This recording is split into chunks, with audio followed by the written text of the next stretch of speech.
Hey neighbor, welcome back to a poorly mastered mix. My name is John, and foreshadowing aside, it's time to review what is technically the fifth album by the Amy Lee-fronted rock band Evanescence, although it's their first album of totally new material in a freaking decade, man. Where did the past 10 years go? Amy's been wrapped up in some legal battles, plus an ever-changing band lineup throughout her career, but now that she's finally removed from Wind-Up Records and in the right mindset to create an album, I was excited to see what would happen this time around. The singles were slowly trickling out last year, and the pandemic sidelined their plans for a 2020 album release, so fast forward to March 2021, and we arrive at The Bitter Truth. In some ways, it's an unfortunate album title, but after listening to Amy talk about it more in interviews, I get why they went with that name. There's a lot of themes relating to being your authentic self, even when it's not the most pretty, just finding the bravery to be confident and honest even when life might be swinging against you. Nick Raskulinecz produced LP5 as he did with their self-titled effort in 2011, and the problems that surfaced a decade ago are more prevalent now than ever before, which totally sucks the oxygen right out of the room. Nick is known for his work with the Foo Fighters, Ghost, and Deftones, and he's never really stood out to me as being great, minus maybe his production for the 2010s Deftones albums, but I don't think I can really target him as the reason why they work as well as they do. He just so happened to not fuck those up. His technique for production and mixing seems to be turn the instruments up to 11 and lower those vocals until they sound like they're coming from the next row. Last time I checked, Evanescence weren't a shoegazing band, nor were they ever a hazy 90s alt-rock group gunning for a washed-out vocal sound, yet that's exactly how Nick treats at least half of the runtime, and it makes this album fucking infuriating to listen through. Dude, I should not be struggling to hear Amy Lee. She is the reason people come to this band. She's the spotlight, and when her voice roars to life, the crowd goes wild. You're telling me that you thought the best approach to a new Evanescence album in 2021 was to bury her voice like it's some sort of intrusive shadow? Fans got a really bad taste of that hard pill to swallow when Better Without You dropped as a single, and nearly every comment I could find on the video was lamenting the mixing. The fans clearly aren't happy with this, but I guess they just ran with it anyways.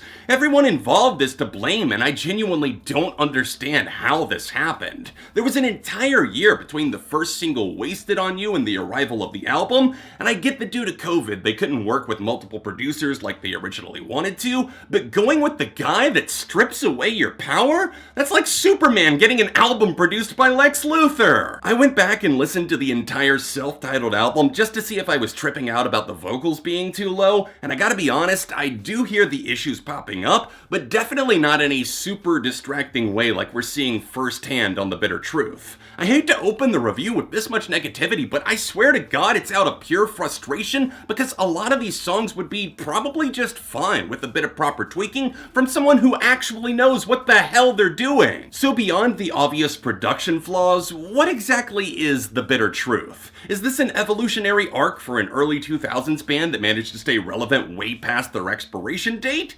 That's kind of a loaded question because there are plenty of loose ends being tied up as Amy sort of metaphorically burns up matches to seal up old wounds, but it also unequivocally sounds exactly like an Evanescence album, meaning if you're a fan of theirs, you'll probably be satisfied given how starved for content you've been, but if you were never into them, this isn't some brand new chapter that opens an imaginary door. Chugging riffs, brash anthems about standing up for yourself, a balanced dose of hard rockers alongside a few ballads, it's pretty standard paint-by-the-numbers stuff for Amy Lee with a few flashes of brilliance that go above and beyond to get the job done.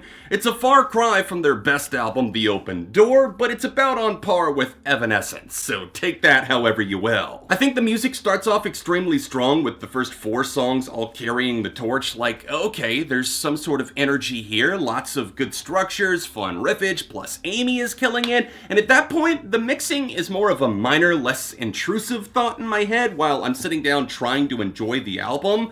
Artifact / The Turn is a pretty damn good hook to introduce the bitter truth in brooding fashion. Then to keep the momentum surging, Broken Pieces Shine roars to life with the best performances the entire band has to offer. It's a massive tune that reminds me of exactly what I loved about Evanescence in the first place. After the utterly underwhelming lead single Wasted on You lazily recycled the love drug metaphor to no avail, I wasn't sitting around eagerly anticipating what was next, but The Game Is Over totally changed my mind. This is one of the best Evanescence tunes in a long time. Amy's in control as the stabby bass cuts through the foggy atmosphere the gong-like ringing would inspire, and Will Hunt's drumming on this track is a cut above. It's actually really consistent throughout the album too. Vocals are a pretty important key to success for the slower ballad-styled songs too, obviously, duh John, but Amy is definitely the selling point for the cornerstone Far From Heaven. She's clearly capable of knocking those piano-led moments out of the water. Look to Lost in Paradise, My Immortal, or Lithium for proof,